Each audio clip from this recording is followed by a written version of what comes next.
Pompeii, arguably the most famous historical site on Earth. At its height 2,000 years ago, it was an important gateway, servicing Rome, centre of the world's greatest empire. But violent eruptions from Mount Vesuvius buried this ancient city, capturing its people and their lifestyles on a very typical Roman day. This is Pompeii. One of the first things that strikes you is that it's massive and it's busy. Nearly 3 million people walk these streets every year to try to experience how this ancient city was frozen in time. But now, using state-of-the-art technology and years of scientific research, I'm going to bring this city back to life. For centuries, experts have dug away at this incredible site, working hard to piece together the true story of the Pompeians. And all that hard work now allows me to uncover the real stories of the real people. It allows me to rebuild their homes and see the sheer scale of the city's greatest monuments.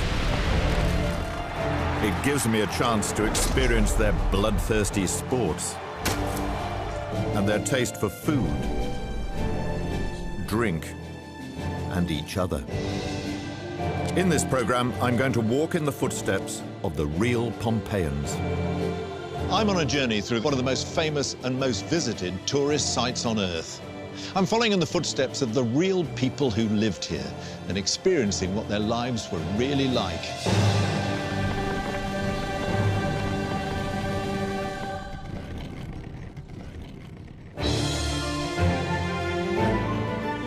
Pompeii, midday, nearly 2,000 years ago. For 18 hours, people down there had lived in terror. The volcano that dominates the city had suddenly exploded, raining ash down so that it half buried the town. The sky was dark. Tremors were shaking all the buildings. And then death came down the mountain at 100 miles an hour. Situated in the Bay of Naples, Pompeii was once a bustling gateway, with ships coming in and out from all over the Roman Empire. At its height, Pompeii had a population of around 12,000, many of whom died during the devastation. Today, visitors are still fascinated by the bodies of the victims. But I'm interested in how Pompeians actually lived, not how they died. Who were these people, and what were their lives like? With the help of experts who've been mapping and exploring this city piece by piece, we can now rebuild Pompeii as it would have been in the 1st century AD.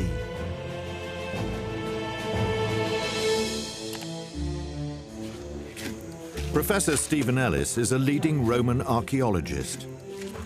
He's helping me rebuild Pompeii and shine a light on the lives of its people.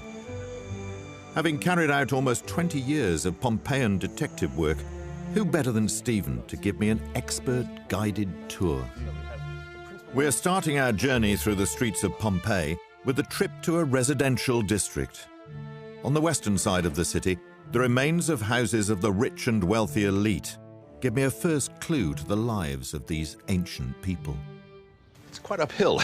It is a bit. Well, we're coming through what is the Porta Marina, so one of the really important entrances into the city. And no sooner do we come into the city that we find some of the most handsomely decorated, most lavishly built houses right here.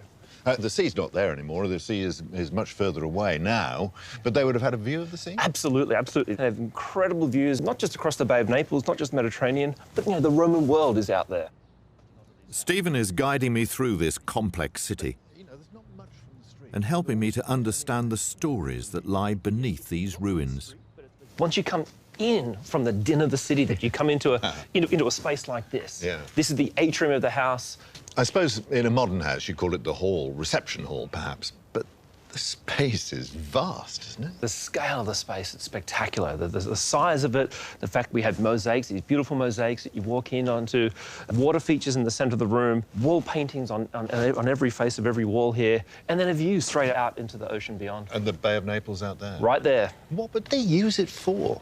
This is a place to really receive people, a chance for them to demonstrate their wealth, show off their wealth and their position in this kind of big, rich, complex social network, and that they're at the top of the pile. And it's an opportunity for them to really impress the neighbourhood. But who were these people who lived this Roman life, who walked the streets of Pompeii? And what were their lives really like? Well, remarkably, we now know. One of the families that used to run a business here, a very successful business, has been traced and identified. We know an awful lot about them. We know what they did, what they achieved. We even know what they ate. We know how they lived, and more to the point, we know exactly where they lived. Stephen is taking me to one of the areas of the city where the wealthy would have lived, on the western edge of Pompeii, commanding fine views over the Bay of Naples. So, Michael, coming into here we have the house of someone we can actually know. His name was Umbricius Scaurus. He's one of the great food merchants of ancient Pompeii. But how could you possibly know that? I mean, you've got a couple of walls, but actually there's nothing here. There's not much here, but it's a really unusual discovery that at the four corners of the atrium here, around this water feature, were etched into the mosaic carpet images of fish sauce containers. And these fish sauce containers had labels on them, brands on them. What they tell us is that this was the fish sauce of Umbricius Scaurus. The mosaics that adorned Umbricius's house not only had his name plastered all over them, but also labels boasting about the quality. One even reads, fish sauce, grade 1. I mean, he's made his money out of fish sauce. Why would he put his advertisements actually in the central part of his mansion? It's all about branding. So on the one hand, he's branding the fish sauce, but yet it's also branding his wealth. And it's a wealth that was really quite famous. This fish sauce was known throughout, not just Pompeii, but as far away as southern France as well. And 2,000 years later, that little bit of self-advertisement, that little bit of showing off, immortalizes him. Absolutely. Made him famous then, and he's famous now.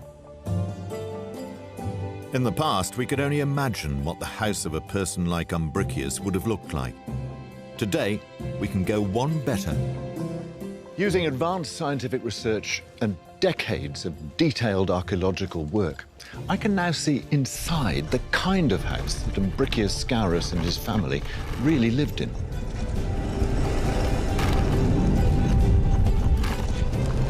One of the most common types of construction for the villas in Pompeii uses large blocks of local stone. These are filled with rubble and then bonded with lime mortar. And as you leave the chaos of the main street behind, you enter the cool and the calm of the atrium. And you can now see what it looked like in the 1st century AD. The walls are then covered in plaster and painted with a variety of frescoes and murals. The magnificent frescoes decorating the walls were a way of demonstrating your wealth and a way of boasting about your position in Pompeian society. At roof level, as the terracotta tiles come into position, they complete the transformation of this street and give you a sense of what Pompeii really looked like. The reception rooms and public areas of a Pompeian villa were very impressive, but I also want to find out more about the practical side of these places. Stephen suggests a visit to the remains of a house in the southern part of the city. To a modern eye, the way they organise their homes is familiar, isn't it? I mean, there's a place to cook, place to eat, place to sleep. It is. We can find lots of parts that we can understand quite easily. But there are other parts a little bit different. Like in here, for example, we have in the corner, this is the kitchen. Oh, that's obviously an oven. Yeah, you can see the oven in the corner. Along here is the kitchen bench, as it were, to prepare the foods. built up against it is the toilet. That's completely against any modern sensibility about hygiene. Is that because they didn't care about hygiene or they were ignorant about hygiene? No, I think they cared very much about hygiene and were aware of it. More the fact that it's about the practicality of how you build a house and how you build the infrastructure into that house. So under here is their great big cesspit where all the waste material goes. And so it makes sense that you would then have the kitchen feeding directly onto it and the toilet as well. You're a bit of an expert on toilets, aren't you? In fact, you've had your head down 100 of them over the last 10 years. We've found a lot in our excavations, but they're great. I mean, when we're excavating these family households and we dig up a toilet, this is something of a jackpot for us in archaeology because this is filled with all the waste, all the detritus of a household's consumption. So what do you get out of the toilet, if I can put it that way? What information do you get out of the toilet? Diet. This is all about diet, what they're eating day in, day out, which tells us so much more besides. It's about trade, movement of different kinds of foods, and how people have a different kind of a consumption pattern. Some of the food Stephen found here included peppercorns, various spices, and even 2,000-year-old scraps of bread. So it's a picture of Roman trade, it's a picture of lifestyle, almost everything. I mean, a Roman lavatory is a window on the Roman world. Absolutely, it's Roman life right there. Coming up, I find out how some of the people of Pompeii made their living and learn all about fine dining, Pompeian style. Are those lamb's testicles? Yeah. They're enormous. I'm following in the footsteps of the real people who lived in this fascinating city. In particular, the biggest man in the food industry here, Ambricius Scaurus, who made his fortune producing the biggest delicacy of the day, fish sauce. But where was it made? Who did the donkey work? To help me find out, Roman archaeologist Stephen Ellis is taking me to one of the working-class districts of Pompeii. So this suburb is right on the outskirts. Yeah, I mean, it begins right here. We're in the last property right here before you exit the city. So are we talking the poor end of town, really? Absolutely. We're talking about the poorest people, the poorest neighbourhood in all of Pompeii. So there were poorer people. What sort of picture have you been able to establish of the lives of people who not only lived but also worked here? That's exactly what we're trying to do by trying to look at everything from the scale of the buildings. What we're missing here, of course, is the upstairs. We've been able to It'd be a two-storey. Two-storey building here. So they'd live they're living there? upstairs, and then they're working down here. So we know that there's a sort of a mixed use of space in here. You've spent 10 years in these houses. Have you got some sort of mental image of them as people? What goes through your mind? Yeah, they have to become people. I mean, we start very kind of archaeologically. We tend to dig up houses and properties, but then I found that we went from talking about buildings to talking about families. And that's when I realised that we really were starting to be a part of this neighbourhood and trying to retell the history of everyday people whose stories would never have otherwise been told. And most of those that lived in this poor part of the town were engaged in the messy business of fish sauce making.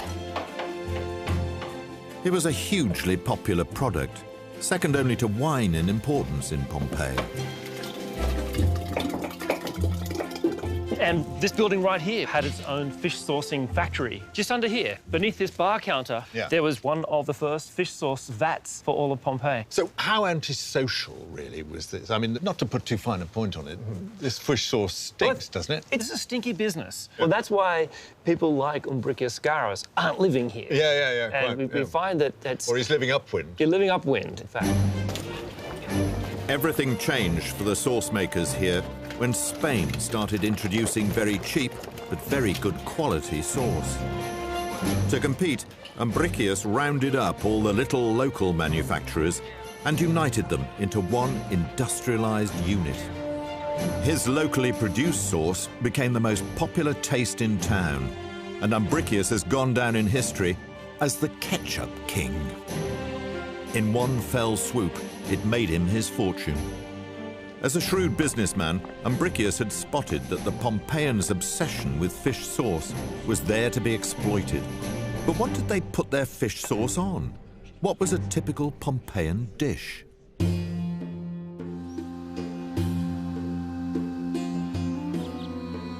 In a fold of the Hampshire Downs, there's this replica Roman villa with a working kitchen in the style of those used in Pompeii.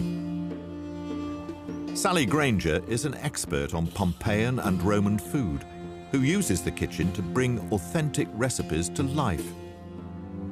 What you got? So we're going to be stuffing some testicles. Testicles, yum. Yes, testicles and all kinds of offal. So the liver, the kidney, the heart, the sweetbreads were all desirable and elite food. Are those lamb's testicles? They are, I know them. Well, they're enormous. So I'm going to prepare them, and you're going to make a stuffing to go inside them. OK, what do you stuff them with? We're going to stuff them with a mixture of fennel seed, black pepper, pine kernels and fresh coriander. Actually, that sounds really rather nice. It's very, very good. And I will do something wonderful with these. I can't bear to watch. I'm going to wash my hands. Well, yes, you've been fondling the testicles for a while. Fondling the testicles. Having done a pretty good job of making the stuffing, Sally gets down to filling the testicles with my handiwork. Got a kind of stuffing sandwich. A stuffing sandwich, so that's perfect. And then, following Roman tradition, she binds them with caul fat, a thin membrane that surrounds the internal organs in cows and sheep. It helps keep the stuffing and the testicles bound together while they cook. Is this the moment to say I'm a vegetarian? So are testicles fast food? No, I think we're going to take a while to cook them. We're going to put them in the oven. You'd want them cooked through, wouldn't you? You would. I mean, you wouldn't want raw testicles. We're going to put them in the oven, which is here. Ah, right, it's an oven, is it? This is a portable oven. Oh, wow. And then you pile up the charcoal round it? Yeah. So they're going to be well done, these testicles, are they? I think so. I want them well done. You want them well done. I want them burnt to a crisp. I don't want them slippery. Another famous Roman recipe that Sally produces is the stuff that made Umbricius Scaurus his fortune, fish sauce. So this is fish sauce in the making? In the making, yes. Basically, What is it? sardine and salt. And the natural brine that would have been produced when you salted the fish. Were sardines the best ones? Probably mackerel was the best. It looks unpromising, doesn't it? But actually, Umbricius's fortune is entirely... Made on this, absolutely. Made I on think, this? Yeah. Wow. Yeah, it's incredible. So what can we actually see? Over time, the fish dissolves because the enzymes inside the guts digest the fish from the inside out. And you end up with particles of muscle tissue floating in the brine. And over time, everything will rise to the top and the sauce forms at the bottom. And in fact, we understand from Pompeii why this happens because, let me put this down, these are the lovely little bottles that fish sauce was sold in Pompeii. And they had a hole in the bottom. You filled it full of that gunk. Yeah. You pierced the bottom and the fine liquor dripped out and you left the gunk in the bottle. Wow. And they'd have the fish sauce with what? Everything? Everything, virtually, yes. There's not that many recipes that don't use it. And now for the moment of truth.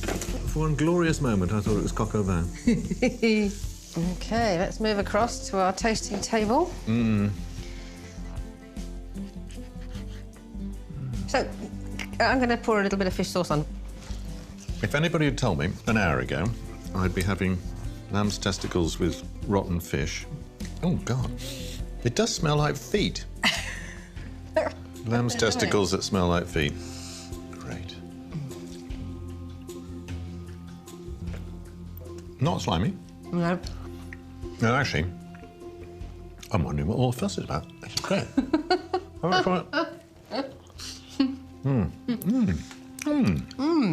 Very, that's all right. good. Very, very good, yes. That was very nice. Well done, Sally. That was Thank fantastic. you. No male lamb is safe now.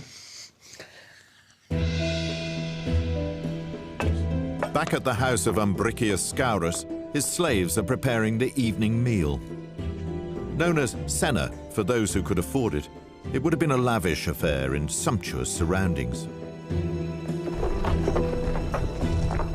So your dinner guests would arrive about 6 or 7 in the evening.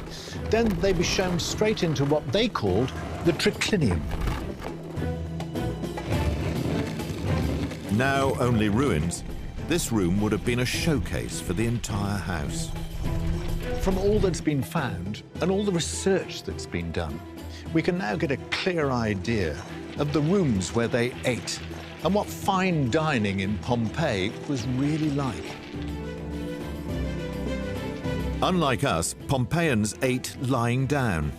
They used their fingers, and their food was served on low tables by their side. Fine dining in Pompeii was in every sense a laid-back affair. Coming up, I discover the secrets of Pompeian beauty treatments.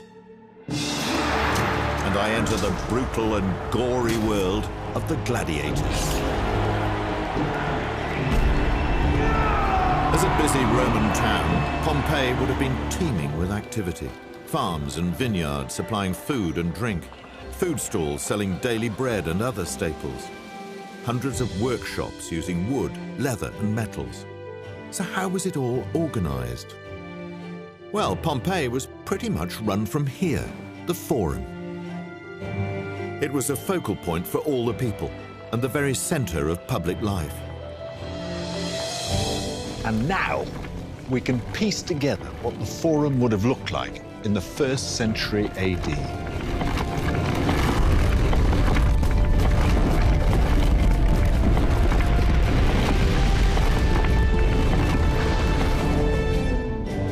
Dominating the Forum, the magnificent temple of Jupiter, supreme god of the Roman state.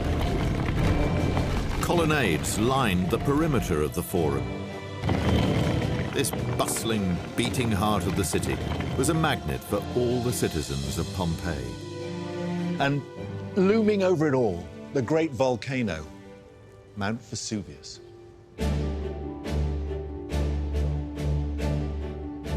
The Forum was the center of public life here. It represented Roman order and stability. But the Pompeians were equally happy to let their hair down. And much like us today, it often meant a day of sport. Back in the 1st century AD, Ambricius and his wealthy friends and the poorer people who worked for him would be looking forward to one big event, the Games, just like the big match on a Saturday afternoon. And like Premier League football, fans flooded into the city from all over the region. All walks of life turned up here. And in Pompeii, it all happened here, in this magnificent amphitheatre, which dominates the eastern edge of the city. Built at the time that Pompeii first became a Roman colony, it's the oldest permanent amphitheatre to be found anywhere in the world. It's the most impressive structure left standing in the city, and it's big. On match day, the stadium could hold a crowd of around 20,000. Stephen, how does it compare with other amphitheatres in Italy and outside Italy? Remarkably, this is the first stone-built structure of its kind in all of Italy. What would the experience have been like, though? They're here all day. In the summer, they must have roasted, mustn't they? It was a long day. They had all sorts of contests throughout the day. In the summer, it would be hot, but they allowed for that by having awnings that would have been pulled out on pulley systems to cover all of the crowd to keep them protected from the sun. Where would a wealthy spectator like Ambricius sit to watch the games? Ambricius is getting front and centre seats, the best seats in the house. His immediate family certainly would have sat near him. Other women and slaves tended to sit further back up into the stadium, so it was very tiered, depending on one's class and one's gender. The elites and the town leaders down towards the front. But women and slaves in the cheap seats? Yes.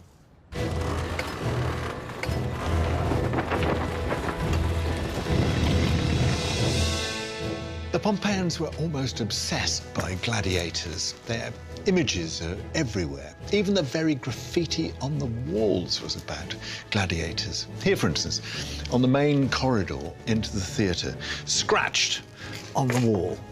You've got to know what you're looking for here, but you can make out the helmet of the gladiator. You can see his legs down here.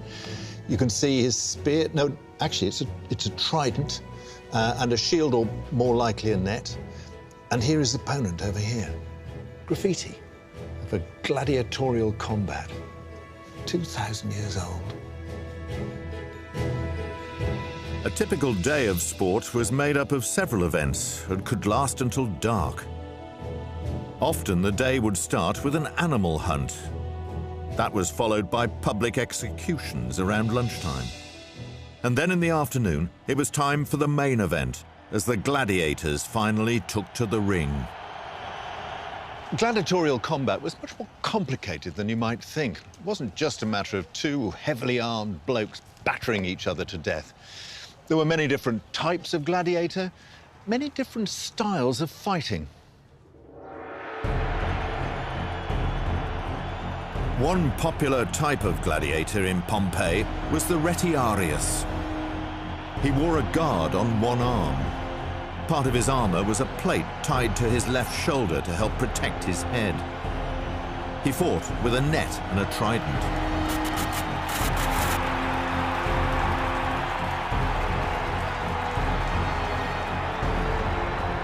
Another was the murmillo, who had a guard on one arm and a single leg guard. His face hidden behind a full-cover helmet. He had a short sword and a large shield.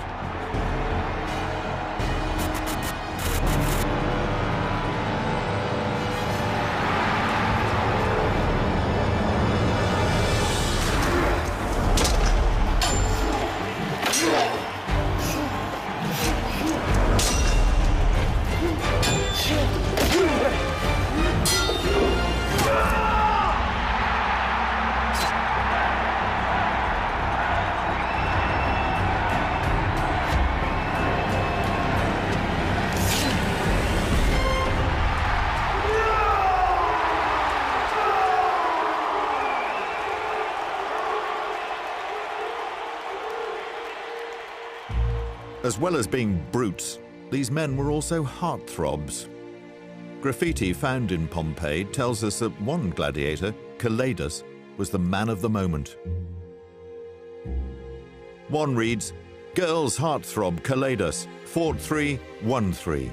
And another says, "Calidus, fancied by all the girls." Whoever he was, he obviously had a bit of David Beckham about him. And looking good was clearly important to the Pompeians. The men and women of the city cared about their appearance, and there was as much effort then to make yourself attractive as there is today. Sally Pointer is an expert on Roman beauty treatments. She demonstrates how women like the wife of Ambricius Scaurus would have prepared for a day out. Sally, so what sort of look would a well-off Pompeian lady be trying to achieve? Your appearance is incredibly important to how you present yourself socially. The perfect face rotates around 3 colours: white, black and red. The face should be pale. The reason for this is that you want to look as if you have people to do the heavy outdoor work for you. In a hot country, a tan is the last thing you need. That's what ordinary people have. That makes you look like a manual worker, does it? It does. So a tanning salon wouldn't have gone down terribly well in Pompeii? They wouldn't have understood the attraction of it at all. It's quite the opposite. So the preferred way to get a pale look is through the use of white lead, which is very, very toxic, and they knew it was poisonous. It doesn't stop them using it. The reason for this is it does something that no other face powder does. The tiniest amount clings to the skin, doesn't sweat off, covers spots and pimples perfectly. So it was perfect, except for the fact that it might kill you. Definitely. The next element we need to look at in the perfect Roman face is a strong contrast around the eyes. Now, today, most women go for mascara. The Romans don't really use mascara, but what they do is emphasise the eyebrows. So you would use something like lampblack to do this. And lampblack is made by something as simple as holding a spoon over a candle flame until you get a layer of soot. This is carbon black. Carbon. It's safe, it's cheap. And then what you do, you take a small amount of the pigment, and I'm going to use beeswax and olive oil to mix the pigment up to a lovely thick black paste, which is very similar in consistency to the eyeliners we still use today. And we've also got eyeshadows that can be used. So we're going to use the most expensive spice in the world, and this is saffron. It is incredibly expensive to this day, isn't it? To this day, yes. At various points in history, it frequently ends up being worth its weight in gold. We use it in cooking, it's used in perfumery. But it's showing off. It's about showing off. We have some here that I've ground up.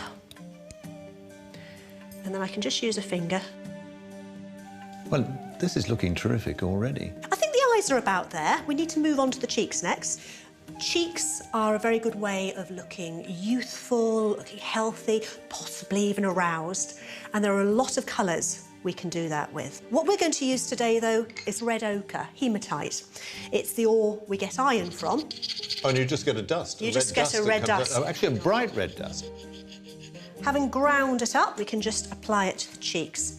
Now, the Romans liked a little bit more rouge than we would normally consider tasteful today.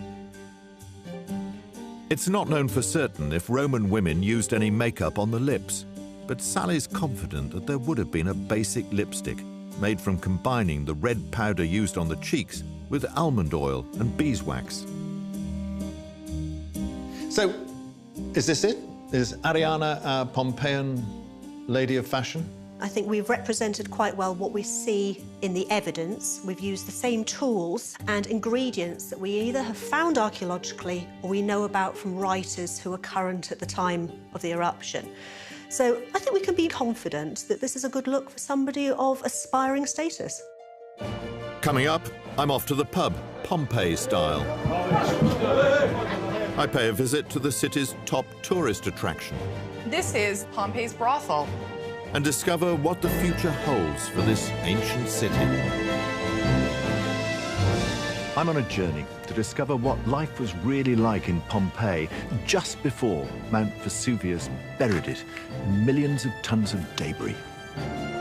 Having savoured fine dining, Pompeian style, the other essential element to any decent Roman meal is, of course, wine. Along with Umbricius's fish sauce, wine was the most important product of Pompeii.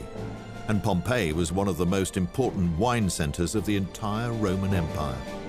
We know the Pompeians were, to say the very least, fond of their drink. All those bars, vineyards. And because Bacchus, the god of wine, seems to be celebrated on almost every fresco in the place. And remarkably, we know what they drank. Recipes for several types of local wine have been found, which gives us a clear idea of what was in them and how they were made.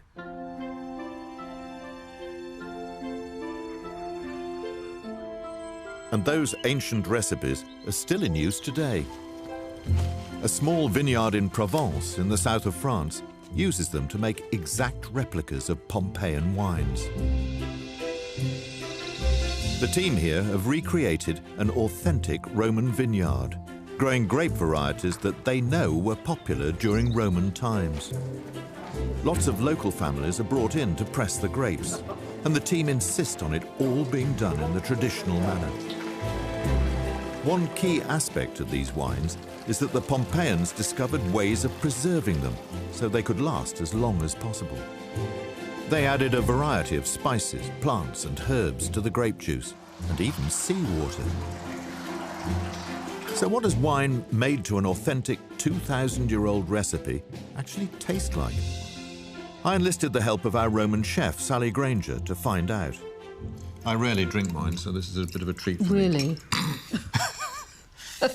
This is quite unusually spiced. Oh, smell honey. Obviously. Hang on. Mm-hmm. Well, there's a bit more to it than grapes, isn't there? There is, yes. It smells quite sharp. Let's have a taste.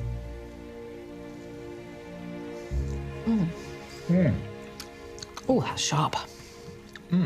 Oh. It tastes more to me like it's not as powerful, like a dry sherry. Yes, it's got that very, sort of slightly oxidised. It does. And this is the one that's made with salt water. The Romans did use seawater.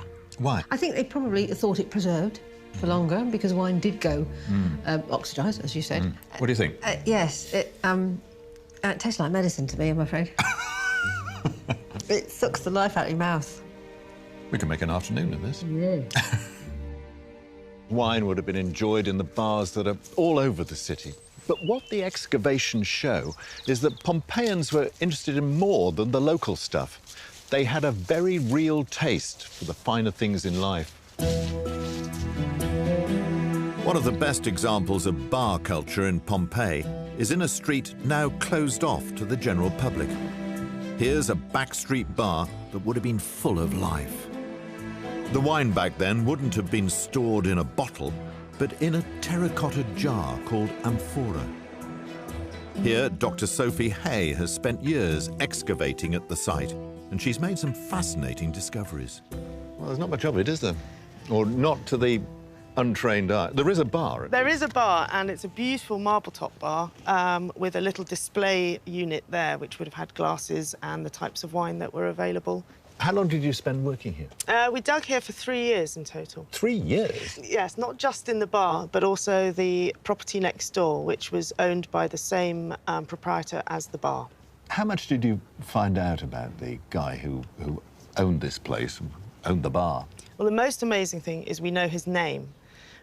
Sextus Pompeius Amarantus. And we know it from an electoral message which was daubed in red paint on the facade where he's endorsing a candidate for political office. Now, the name on the outside of the house is not always the owner of the property, but in this case, luckily for us, when we excavated in the garden, we found 2 amphora with his full name on it, so we can confirm that is exactly his name. That was the clincher? That was absolutely the clincher. How unusual is it to be able to associate a building with a named individual? It's very rare in Pompeii, and we're extremely lucky to actually be able to put the name to the property. I look round and I see a ruin. You look round and you see what? I think as an archaeologist, I have to see it full of life and full of people. It's on a street junction, so it must have attracted a lot of people. And I think there would have been gambling going on. There's evidence of dice that we found, so we know that they were playing games. And also late-night drinking, some rowdy customers, some brawls perhaps. There's a lovely fresco which shows a landlord throwing out 2 customers and saying, if you're going to fight, don't fight inside. So we kind of get a picture of the liveliness of the bar. And what kind of picture have you been able to form about the life of this Amarantus and his family? Well, when we arrived, there were 2 rooms filled with the empty amphora of his bar. So we gather he had quite adventurous taste in his wine, since the amphora, most come from Crete, there's some from the Aegean, but most importantly, we found the only amphora from Gaza to be found in Pompeii. From the Middle East? From the Middle East. But this is a wine-producing area. You'd kind of imagine that it'd be the local plonk. Exactly. Maybe that was his selling point, bringing people in because he had wines from the world. Was that a surprise? It was a big surprise. It was a big surprise. We know that there's a big trade network of wines, but to find it in a small bar in Pompeii... In the back streets of Pompeii. Exactly. Was a lovely, lovely touch. It's fascinating to spend time with experts like Sophie, who unlock these stories about the real places of Pompeii. But you still can't help wondering what they really looked like. The bar of Amarantus was typical of a small street corner pub. But what would it have looked like 2,000 years ago? The interior is pretty basic. Really, just a simple marble-top bar where the people would come up to get their wine.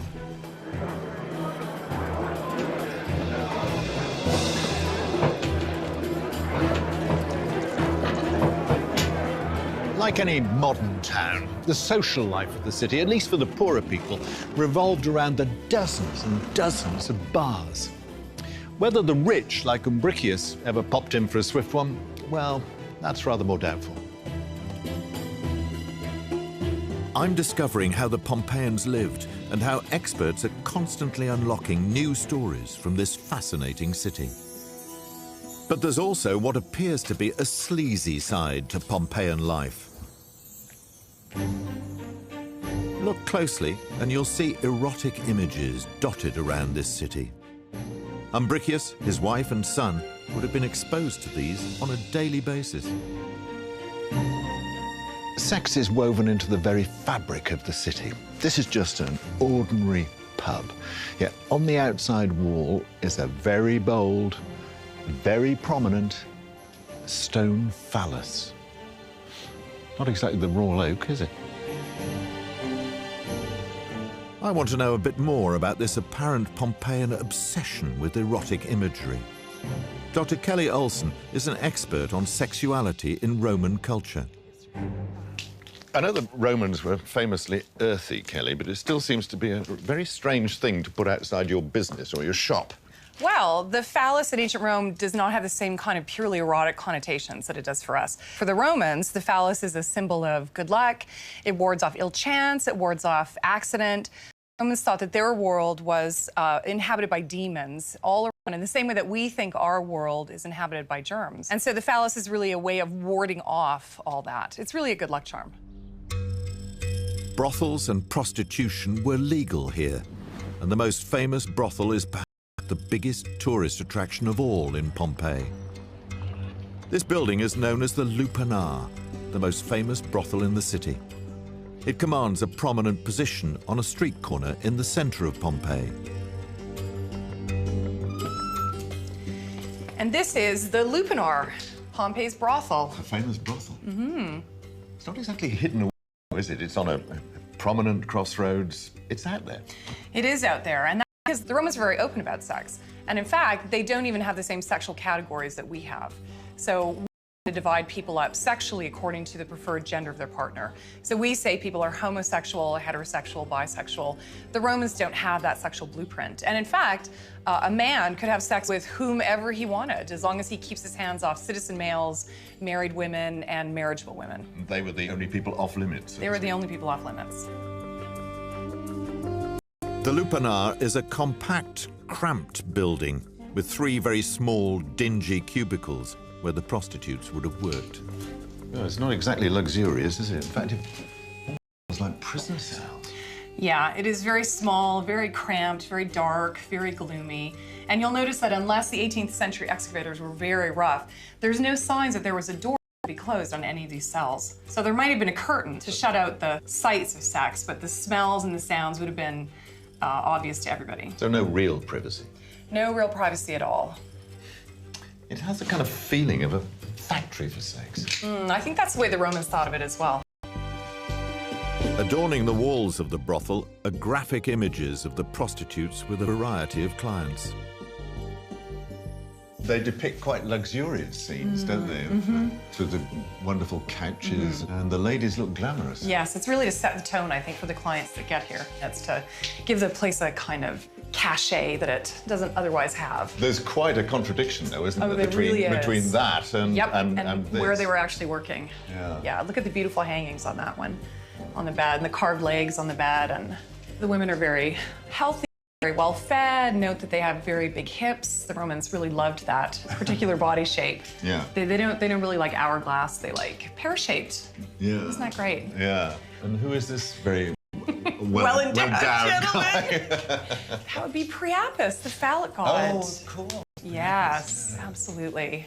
So would they look down on the people who use the brothel and on the prostitutes themselves?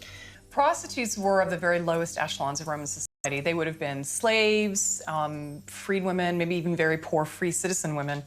But the Romans also thought that they were a necessity. They're just part of the urban landscape. And they didn't look down on the men who would visit the brothel, and the revenues from brothels formed part of respectable estates. In fact, all classes used the brothel. So not only the moneyed classes, but also freedmen, even slaves, when they had a little bit of money, would have come here.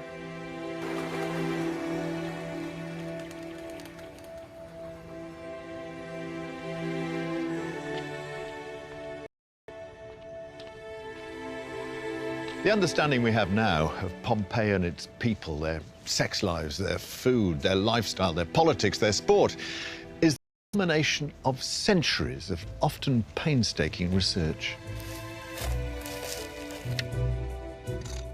Excavations have been going on here to help us understand Pompeii since the 1750s. But now, in the 21st century, all that is about to change. A huge challenge for the authorities is beginning right now. And that's preservation, because there are very real fears now that all this, the world's most important archaeological site, is under threat. The problem is that once exposed to the elements, these delicate structures are now crumbling. Pompeii is literally fading away. The challenge is that the architecture itself has been exposed longer in the modern period than it was actually lived in the past. So these walls, they were never meant to withstand all that they'd been through. It's a lot of stress to put on architectural structures.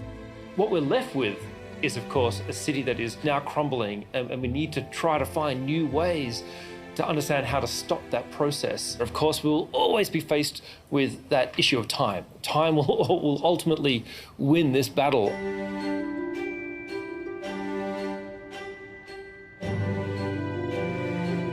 Pompeii is a city destroyed in a heartbeat and yet preserved for 2,000 years.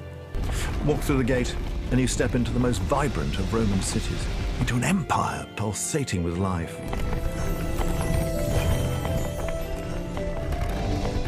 It's a time capsule, of course, a window into a world long gone, but so much more than that. More than anything, it's the people.